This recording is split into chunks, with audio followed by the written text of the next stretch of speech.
질병에 대한 모든 궁금증 풀어보는 데일리 건강 시간입니다. 요즘 아토피 피부염으로 고생하시는 분들이 참 많죠. 대표적인 알레르기 질환인 이 아토피 피부염은 심한 가려움증 때문에 일상생활에 지장을 주기도 하는데요. 더욱이 정확한 발병 원인이 없어서 완치도 힘든 질병이라고 합니다. 그래서 오늘은 이 아토피 피부염의 원인, 치료, 예방법을 좀 속 시원하게 파헤쳐보는 시간 준비했는데요. 피부과 전문의 장훈영 원장님과 함께 해봅니다. 원장님 어서 오세요. 네, 안녕하세요. 장훈영입니다. 네, 반갑습니다. 자, 어린 시절에 발병한 아토피로 성인이 돼서까지 계속 고생하시는 분들도 많이 봤거든요. 이 아토피란 우선 정확히 어떤 질환인지부터 짚어볼까요, 선생님? 아토피란 말 자체가 좀 어렵죠. 그래서 물론 우리나라 말이 아니기 때문에 그렇습니다. 아토피란 말은 고대 그리스어 아토피에서 유래한 말로서 이상한, 비정상적임을 뜻하고 있는데요. 주로 유아기나 소아기부터 시작을 해서 성인기까지 이어질 수 있는 재발성의 염증성 피부 질환을 말합니다. 그렇군요. 그런데 일반적으로는 소화기 유병률이 높은 걸로 알려져 있지만 최근에는 성인 환자가 늘어나는 경향을 좀 보이고 있다고요? 저희 병원이 이제 주로 강남에 있기 때문에 그 젊은 직장인들이 굉장히 많이 오십니다. 네. 이런 분들 보면 이렇게 어렸을 때 아토피를 앓다가 갑자기 성인 돼서 직장 생활하면서 심해져가지고 오신 분들이 굉장히 많거든요. 네네. 자, 그렇다면 주로 성인기 직장을 다니면서 생길 수도 있는 스트레스라든가 음주라든가 잠을 잘 못 자는 이런 정신적인 요인에 의한 그런 여러 가지 요인에 의해서 굉장히 심하게 악화되고 있는 걸로 우리가 알 수가 있습니다. 네, 그렇군요. 그러니까 건강하지 않은 생활 습관이 또 아토피 재발을 일으킬 수 있다는 건데요. 정말 방심해서는 안 되는 질환인 것 같습니다. 아토피. 자, 키워드와 함께 좀 더 자세하게 알아보도록 할게요. 첫 번째 키워드 확인해 볼까요? 미세먼지. 미세먼지 요새 뭐 사시사철 찾아오는 것 같은데 미세먼지와 아토피는 어떤 연관이 있을까요, 선생님? 사실 굉장히 이제 미세먼지란 말이 요 근래는 굉장히 우리가 너무 친숙한 단어가 돼 있잖아요. 네. 일기예보에서도 미세먼지 주의보가 나타났듯이. 네. 그래서 미세먼지하고 피부 아토피아와 연관성들을 요즘 많이 연구가 되고 있는데요. 환경부 발표에 의하면 대기 중 미세먼지와 벤젠 등의 농도가 짙어질수록 아토피 피부염이 심해진다. 보통 미세먼지 1ppm이 증가하면 아토피 증상이 약 0.4% 늘어나고 벤젠 농도가 0.1ppb가 증가하면 평균 2.74% 증가한다고 이렇게 이제 본 건 사실 바로 수치가 우리한테 안 닿았는데요. 네네. 이제 진료실에 있는 제 입장에서는 전날 미세먼지 주의보가 딱 발효가 되면 그 다음날 아토피 환자들이 확 늘어나는 걸 이제 직접 체감을 느끼시네요. 합니다. 네. 그러면 이게 정말 밀접한 관련이 있구나를 알 수가 있습니다. 그렇군요. 네. 그러니까 외부로부터 들어오는 어떤 자극성 물질이 아토피 피부염 발생 원인이 될 수 있다는 건데요. 자, 그럼 미세먼지 외에 또 다른 원인들 어떤 게 있는지 구체적으로 알아봐야 할 것 같습니다. 또 어떤 것들이 있을까요, 선생님? 네. 아토피는 보통 이제 유아기 때 우리가 처음 접하게 됩니다. 막 태어나자마자부터 생기는 주로 이제 흔히 태열이라고 표현하는데 네. 뼈 한 부위가 좀 붉게 이렇게 있는 아이들 이런 경우는 뭐 예방 접종을 한다던가 그 유치가 올라오는 시기라던가 뭐 이런 거에 따라서 이제 증상이 심해지니까 그런 게 원인이라고 우리가 알 수 있고요. 이제 소화기 아토피 같은 경우는 증상 부위도 물론 다르지만 이제 그때부터는 주로 이제 여러 가지 원인 물질, 알레르기의 알레르겐이라고 하는 그런 뭔가 원인 물질들이 이제 슬슬 대두가 되기 시작을 하는데 그런 대표적인 건 뭐 이렇게 모제품이라던가 나일론 제품 같은 피부를 자극하는 그런 뭐 화학 제품이나 아니면 비누, 세제 같은 것도 원인일 수가 있고요. 이런 알레르기의 대표적인 건 이제 우리가 흔히 접하는 정도가 코를 통해서 흡입을 하느냐 아니면 음식같이 입을 통해서 이렇게 섭취를 하느냐에 따라 다르게 표현을 할 수가 있는데 코를 통해서 흡입하는 이제 대표적인 것은 이제 진먼지 진드기 같이 가장 흔하죠. 우리 알레르기 검사하면 제일 많이 나오는 거거든요. 진먼지 진드기, 바퀴벌레 뭐 이런 여러 가지 그런 물질들이 대표적인 그런 원인 물질이고요.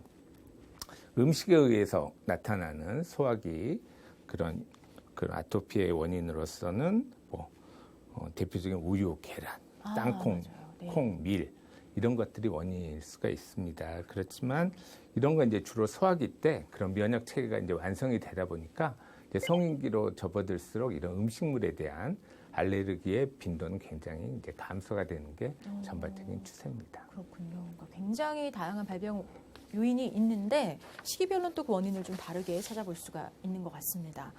자, 근데 유전적인 요인을 또 따져보지 않을 수가 없어요. 사실 아토피 피부염 대표적인 알레르기성 질환인데 유전적 영향이 좀 알레르기 질환은 있는 걸로 알고 있거든요. 어떨까요, 선생님? 그래서 이제 이게 환자를 기준으로 봤을 때 이 아토피를 가진 환자에서 우리가 보면 약 70에서 80%가 가족력을 가지고 있습니다. 네. 그렇다고 한다면 유전적인 소인이 굉장히 이런 다른 환경적, 뭐 면역학적, 뭐 장벽 기능 이상 같은 여러 가지 다른 요인과 결합해서 주요한 원인이라고 우리가 이해할 수가 있을 것 같습니다. 그렇군요. 자, 그렇다면 부모 중에 한 명이 아토피를 앓고 있다면 자녀는 무조건 아토피에 좀 걸리는 걸까요, 선생님? 그럼 너무 잔인하죠. 네. 예. 그래서 이제 아까 표현한 대로 한 분이 아토피가 있을 때는 약 50% 정도, 50%. 두 분 다 아토피가 있으면 80% 정도 아토피를 가질 가능성이 이제 크다는 거지만 네. 그렇다고 우리가 아토피가 있다고 모든 걸 우리가 절대 아토피라고 하는 거 아까 말한 대로 소아의 10에서 20%, 성인도 거의 5%가 넘는 비율을 가지고 있는 아주 굉장히 흔한 그런 피부 질환이고 네. 대부분의 경우는 그렇게 심한 상태로 진행을 하지가 않습니다. 일상생활하면서 좀 약간 가려운 정도, 이 정도 스트레스 받으면 좀 심해지는 정도 그런 건 우리가 이렇게 피부 관리를 좀 촉촉한 환경, 보습제 같은 걸로 함으로써 얼마든지 잘 관리할 수가 있기 때문에 그렇게 자기 아토피가 있으면 우리가 또 아토피가 있을 거라는 물론 이제 좀 심하신 아토피 환자분들이 굉장히 그런 약간의 정신적 트라우마를 가지신 분들이 많아요. 절대 그러실 필요는 없다는 걸 꼭 강조하고 싶습니다. 네. 자, 근데 사실 계절적 요인도 많이 영향을 미치는 걸로 알고 있는데 어떨까요, 선생님?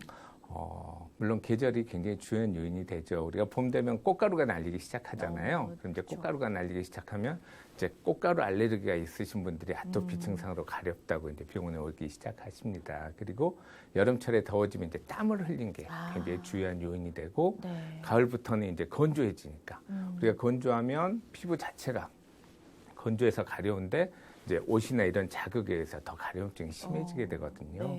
그래서 가을부터 아토피 환자들이 좀 증가하기 시작을 하고 겨울에는 지금 우리 요즘 접하고 있듯이 미세먼지 같은 그런 외부 요인에 의해서 또 아토피 환자들이 나타나고 있습니다. 그렇지만 우리가 꼭 계절적인 요인뿐만 아니고 아토피라는 이 병 자체가 우리가 한 1년에 6, 7번 정도의 사이클을 이렇게 한 번씩 좀 심해졌다가 물론 이제 그 요인이 스트레스나 뭐 이런 여러 가지 요인들이 같이 작용을 하면서 이렇게 올라갔다 내려갔다 하는 게 자연스러운 경과예요. 그래서 이제 아토피 환자들이 특히 만성적으로 앓으신 분들이 또 다시 올라왔다고 이렇게 너무 낙담하고 이러시는 경우가 있는데 그럼 항상 설명을 합니다. 이게 자연스러운 경과니까 심할 때는 우리가 좀 신경 써서 약도 먹고 술도 좀 적게 먹고 관리를 좀 잘해가지고 그 반복적인 거에 너무 지치시는 분들이 많기 때문에 꼭 그런 게 필요하다고 의사의 역할인 것 같습니다. 그게. 네, 수많은 아토피 원인들에 대해서 자세하게 짚어봤습니다. 네, 아토피 피부염의 그 원인 물질을 찾아내기 위해서 검사를 진행하는 경우도 있다고 하더라고요. 이건 어떤 검사일까요, 선생님? 그럼 이제 어떤 아까 쭉 말했잖아요. 그런 음식물이라던가 진먼지, 진드기 같은 흡입 항원을 원인을 좀 체크를 하기 위한 검사인데 뭐 이렇게 간단하게는 우리 피부에 직접 자극을 줘서 이렇게 그 원인 물질을 이제 우리가 피부 반응을 보는 단자 검사라고 하는 게 있고요. 또 요즘은 직접 피를 뽑아가지고 그런 원인 물질을 다 이렇게 체크를 해볼 수 있는 알레르기 피 검사를 요즘 많이 하고 있습니다. 그렇군요. 자, 그럼 계속해서 두 번째 키워드 확인하고 이야기 이어가 보겠습니다. 가려움증. 뭐 아토피의 가장 대표적인 증상이겠죠, 선생님? 그렇죠. 결국 아토피가 우리가 괴로운 이유가 이 가려움증입니다. 이 가려움증이 우리가 흔히 이제 때 피부과에서 많이 처방하는 약이 항히스타민제라고 하는 약인데 네네. 이 항히스타민제가 잘 안 듣는 대표적인 질환이에요. 그러다 보니까 본인은 얼마나 가렵겠어요. 네. 사실 이제 특히 아이들 같은 경우는 밤새 이렇게 긁게 되면 부모 입장에서는 정말 뭘 해줄 수가 없잖아요. 그래서 부모 입장에서 굉장히 괴로운 질환이고 네. 이게 성인이 되면 이제 낮에 생활하고 이럴 땐 긁지 말아야 된다는 생각을 자기들이 열심히 갖고 있어요. 깨 있을 때는. 그럼요. 긁지 말아야지 했는데 밤에 자면서 이제 자꾸 긁게 되고 자기가 긁음으로써 피부 증상이 심해지고 이렇게 아침에 일어나서 이제 이런 상태를 보면 너무너무 낙담을 해요. 그리고 이제 우울증에 빠지기 굉장히 쉽습니다. 네네. 그래서 병원에 오면 이제 긁지 말아야 되는데 이걸 자기가 긁었다고 이렇게 자꾸 자책들을 하세요. 근데 이건 이 가려움증은 긁지 않을 수 있는 가려움증이 아니에요. 절대 자책하실 필요가 없습니다. 네네. 치료를 하셔야죠. 네. 그러면 절대 그걸 자기 스스로 위축되거나 자책하거나 그럴 필요가 없다는 걸 다시 한번 강조하고 싶습니다. 네.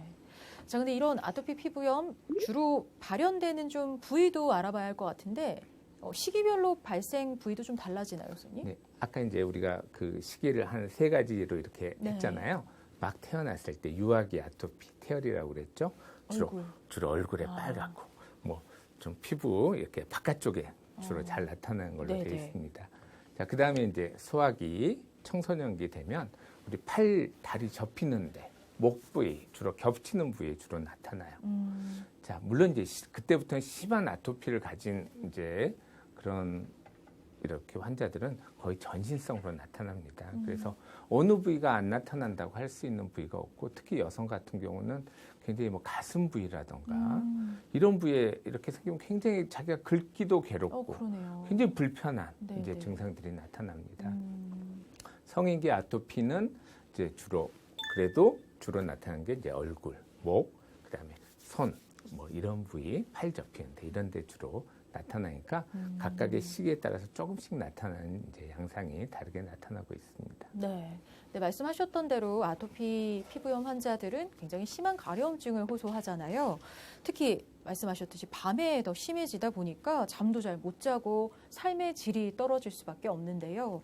자, 근데 이런 가려움증 외에도 또 나타나는 증상들이 있겠죠, 선생님? 결국 이제 가려움증으로 인해서 부수적으로 나타나는 증상들이 대부분입니다. 네. 가려서 막 이제 자꾸 긁다 보니까 만성 피부염, 우리 피부가 이제 만성 피부염이 되면 이게 우리 정상적으로 이렇게 촉촉하고 부드러운 느낌의 피부에서 딱딱하고 가죽장처럼 생기는 네. 우리가 이제 그걸 태선화라고 합니다. 태선화. 그래서 만성 피부염의 대표적인 증상인 태선화 증상들이 나타나기 시작하고 네. 또 이제 이렇게 상처가 생겼다 아물다 보니까 색소 침착들이 자꾸 생기고 네네. 각질이 자꾸 일어나는 게 이제 대표적으로 이제 보기에 딱 나타나는 증상들이에요. 그러다 보니까 이제 성인기 아토피가 되면 자꾸 그걸 가리려고 합니다. 그래서 여름에도 자기는 반팔을 입어본 적이 없다는 환자, 뭐 이런 환자들이 이제 굉장히 안타까운 얘기들을 하기 시작을 하고요. 또 이제 굉장히 이 가려움증이 어느 정도 심하냐면 눈 주위, 눈꺼풀이라고 하는 건 우리 피부에서 가장 얇은 피부예요. 네. 그래서 이런 부위는 우리가 아마 가끔 이제 눈 주위 피부염을 앓으신 분들은 아시겠지만 웬만큼 긁어도 이게 해소가 안 돼요. 네네. 그러다 보니까 아주 많이 정말 습관적으로 비비게 됩니다. 그래서 이제 우리가 흔히 뭐 요즘 건강보험공단에서 우리나라 뭐 10대 질환하면 항상 랭킹 2, 3위권에 있는 게 백내장이에요. 그렇죠? 네. 백내장 수술이 가장 우리나라에서 뭐 흔한 그런 수술 중에 하나인데 대부분 60대가 훨씬 넘으신 분들한테 네네. 이제 그런 백내장 수술들을 하게 되는데 아토피가 심하신 분들은 이제 이걸 정말 20, 30대 백내장으로 인해서 백내장 수술을 하게 되는 그런 안타까운 일까지 이제 벌어지게 됩니다. 그래서 그렇군요. 이건 정말 초기에 정말 잘 치료를 해야지 이런 후유증이나 이렇게 부작용들이 생기기 시작하면 굉장히 불편하고 사회적인 비용도 굉장히 큰 그런 질환입니다. 그렇군요. 자, 근데 비염이나 천식 같은 이 호흡기 질환과 또 아토피가 연관이 있다라고 하던데 이건 어떤 내용일까요? 결국 이제 똑같습니다. 아까 흡입성 그런 알레르겐이라고 네. 그랬죠. 뭐 진먼지 진드기로 대표되는 네. 그런 거 원인에 의해서 이런 피부에 나타나는 질환이라고 하는 알레르기 질환이라면 이 흡입성 항원에 의해서 주로 코에 나타나는 비염이라던가 결막에 주로 나타나는 결막염이라던가 아니면 이렇게 우리 천식같이 이렇게 여러 가지 알레르기 질환이 거의 비슷한 원인 물질에 의해서 다양한 이렇게 우리 인체 각 부위에 따라서 다양한 형태로 나타나는 거고요. 불행히도 이런 질환이 이렇게 한번 나타나서 이렇게 차근차근 하나씩 진행하는 걸 우리가 흔히 알레르기 마취라고 하는데 아주 환자분 입장에서 굉장히 괴로운 대표적인 그런 알레르기 질환입니다. 그러니까 알레르기 질환들이 좀 동반돼서 나타날 수도 있다. 자, 아토피 피부염으로 고통받는 분들이 많은 만큼 정확한 치료법, 예방법 잘 알아두는 게 중요할 것 같습니다. 세 번째 키워드로 확인해 볼까요? 스테로이드. 이것은 치료와 관련된 키워드겠죠, 선생님? 네, 그렇습니다. 피부과에서 오시는 분들은 정말 어쩜 그렇게 똑같은 말씀들을 하세요. 스테로이드, 그 독한 약을 제가 먹으면 안 되는 거 아닙니까? 네네. 많이들 그렇게 생각하시죠. 그렇죠. 네. 그래서 스테로이드라고 하는 건 인류가 만든 흔히 말하는 정말 명약 중에 하나입니다. 항염증 기능이 가장 강력한 그런 아주 정말 좋은 약이에요. 물론 그런 좋은 약이지만 너무 오남용이나 너무 장기 복용을 해서 문제가 되는 거지. 네. 이렇게 전문가의 정확한 진단과 거기에 맞는 치료를 해서 그런 문제가 생길 가능성은 거의 없습니다. 그래서 그렇게 절대 독한 약이라는 인식을 해서 이제 이렇게 약을 드리거나 이렇게 연고 같은 걸 드려도 자꾸 사용을 안 하시려고 하고 사용을 안 하세요. 또 가끔. 네네. 그런 경우 너무 안타깝거든요. 정말 이거 언제 바뀌죠? 네, 그러게요. 인식이 좀 강하게 박혀 있는 것 같아요. 그러니까요. 왜 그랬는지 정말 모르겠어요. 네. 그렇지만 전문의의 처방에 따라 적절하게 잘 치료하면 사실 문제될 건 없다는 말씀이신데 그럼에도 스테로이드 사용할 때 조금 주의해야 할 점 같은 거 있지 않을까요, 선생님? 물론 이렇게 이제 특히 바르는 스테로이드 같은 경우 그러니까 의사가 이렇게 거기에 맞게 보통 처방을 해드립니다. 그래서 하루에 뭐 바르는 양도 우리가 대부분 설명을 드려요. 네네. 마디 하나 정도 우리가 짜서 손바닥 하나 정도 펴바를 정도로 얇게 펴바르세요라고 네. 이제 일반적으로 대부분 설명을 드리고 이 정도 사용하셨으면 됐으니까 그만 사용하세요라고 하는데 집에 있는 연고 좀 발랐는데 잘 안 들어서 왔다고 이렇게 하니까 사실 이때부터는 약간 통제 범위에 벗어납니다. 그리고 특히 이제 몸 같은 경우야 그래도 별 그렇게 큰 문제는 없는 것 같은데 얼굴에 이제 이런 뭐 아토피라든가 지루 피부염 재발이 굉장히 잘 되는 피부염에 대해서 연고를 거의 상비약으로 생각을 하세요. 그래가지고 그냥 좀 몸만 올라오면 바르면 초기는 굉장히 또 효과가 좋거든요. 이거 뭐 발랐더니 바로 깨끗해지고 약간 얼굴 피부가 약간 좀 반질반질해지는 것 같다는 느낌도 근데 이러다 보면 약간 그 약에 대한 이제 의존성이 생기면서 틈만 나면 바르다 보면 이제 그런 경우 피부가 굉장히 얇아지고 혈관들이 막 노출이 되기 시작하고 하는 부작용들이 생기기 시작을 합니다. 그래서 피부과 전문의가 그래도 이렇게 치료하는 대로 적절하게 딱 그 시기만 좀 사용을 하는 좀 그런 게 하면 훨씬 이런 부작용에 대한 걱정이 좀 줄어들지 않을까 이렇게 생각이 됩니다. 그렇군요. 자, 근데 이제 스테로이드 외에 또 어떤 치료법이 있을까요, 그럼? 그래서 스테로이드라고 하는 건 굉장히 이제 지금까지 쭉 계속 진행되어 왔던 치료였고 우리 환자분들이 대부분 또 요즘도 이렇게 보면 피부과에서 아토피에 대해서는 스테로이드 외에는 별다른 치료가 없다고 생각하시는 분들이 꽤 있어요. 아주 심한 아토피가 있으신 분들도 그렇습니다. 요즘 굉장히 의학이 발달함으로써 정말 새롭고 굉장히 부작용도 훨씬 덜하고 획기적인 치료들이 나오기 시작했어요. 대표적인 게 이제 면역 조절제라고 하는 거고 국소 면역 조절제라고 하는 뭐 그런 연고들은 이렇게 장기간 수년 동안 계속 발라도 큰 부작용이 없기 때문에 스테로이드 연고랑은 굉장히 다릅니다. 그래서 아주 심한 경우에는 물론 초기에는 스테로이드 연고를 같이 처방을 해드리지만 장기적으로 그런 면역 조절 연고를 굉장히 이제 꾸준히 사용을 하시라고 그러고 이런 연고들은 유지요법으로 아까도 설명을 드렸지만 아토피라고 하는 건 1년에 한 6, 7번 정도의 사이클을 꼭 타게 돼 있습니다. 네네. 그래서 유지요법으로 그냥 일주일에 한 번 정도씩 병변이 잘 생기는 부위에 이렇게 바르는 증상까지 이렇게 공고사항이 나올 정도로까지 굉장히 안전한 그런 연고가 또 출시가 돼 있고요. 그 외에도 이제 전신 면역 억제제라든가 아니면 요즘 생물학적 제제라고 하는 게 굉장히 이제 아주 정말 흔히 말하는 게임 체인저라고 할 수 있게 정말 아토피가 지금까지 만성적이고 치료 안 되는 병이야 라는 개념을 바꿔나가고 있습니다. 정말 이제 아토피도 절대 정상적인 생활하는데 일상생활하는데 지장이 없는 그런 시대가 오고 있고 아토피 가지신 분들이 절대 너무 낙담하거나 실망하지 마시고요. 정말 의학이 정말 이렇게 발달을 하고 네네. 있다는 걸 우리가 정말 현장에서 확인할 수 있습니다. 근데 이제 가장 궁금한 질문 드려야 될 것 같아요. 아토피 피부염 완치는 될까요, 선생님? 지금은 정말 시대가 바뀌고 있습니다. 정말 훨씬 좋은 치료와 정말 거의 완치 수준의 일상생활에 전혀 지장이 없을 정도의 그런 좋은 치료제들이 나와 있고요. 사실 이제 이런 그 환자분들이 너무 고통스럽고 괴롭다 보니까 이런 좋은 치료제가 약값이 비싸요. 그렇죠. 작년부터 이런 분들이 이제 어느 정도 자격 요건이 되는 걸 확인을 하고 그런 경우 그런 특례에 의해서 나라에서 90% 정도의 비용을 제공을 하고 있습니다. 굉장히 정말 획기적이고 좋은 정책이라고 생각을 해요. 그분들한테 사실 그런 아토피라는 20대가 자기가 버는 소득의 거의 뭐 절반 이상을 약값으로 지출을 하려면 그럴 때는 어렵죠. 그건 너무 문제가 있잖아요. 네네네. 그래서 그분들한테 굉장히 희망적인 소식이니까 정말 그분들이 너무 이렇게 한쪽으로만 이렇게 자꾸 하지 마시고 정말 가까운 피부과 전문의와 자기의 그 질환 상태를 정확히 잘 체크를 하면 제가 볼 때 정말 해결 방법이 있다는 거 꼭 강조하고 싶습니다. 네, 말씀하신 대로 스테로이드 외에 더 나은, 더 발전한 치료법에 접근할 수 있는 길도 열려 있다고 하니까요. 담당 그 전문의와 잘 상의해 보시는 게 좋을 것 같습니다. 자, 여러 치료법에 대한 얘기까지 나눠봤는데요. 근데 사실 치료만큼이나 또 중요한 게 예방이죠. 아토피 피부염이 좀 악화되는 걸 막고 또 평상시에 예방할 수 있는 방법 있으면 좀 알려주세요.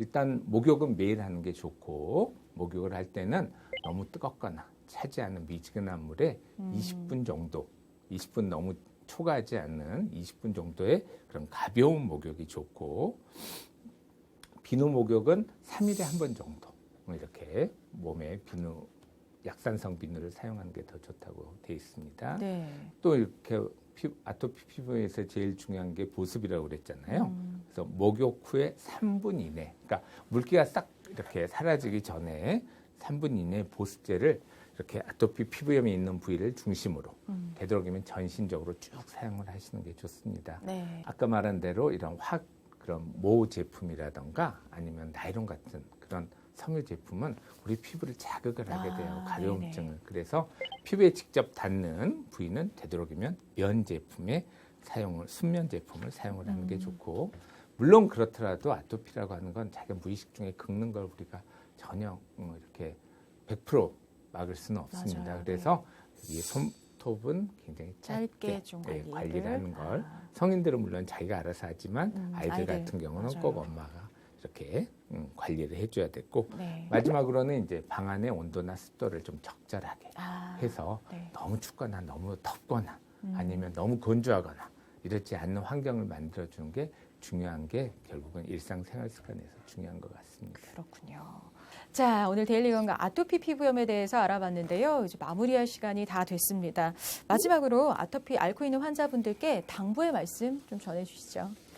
사실 아토피 환자들이 굉장히 우울증들을 많이 호소를 합니다. 네네. 그렇지만 관리를 잘하고 요즘은 정말 좋은 연고 그리고 좋은 치료제 그리고 아주 심한 아토피 정말 군대를 면제될 정도의 그런 아토피도 이렇게 새로운 치료제를 맞고 너무 정상적으로 깨끗해졌다. 네. 정말 그런 얘기를 들으면 정말 우리 심한 아토피를 앓으신 분들한테 정말 희망적인 얘기를 해주고 싶습니다. 그래서 아토피는 인류가 극복해야 될 10대 질환에 포함이 됩니다. 그만큼 아토피가 가지고 있는 또 아토피 환자들의 삶의 질이 너무 안 좋기 때문에 그래요. 그걸 요즘은 바꾸고 정말 새로운 패러다임이 열리고 있기 때문에 절대 좌절하지 마시고 가까운 피부과 전문의와 상의하십시오. 네.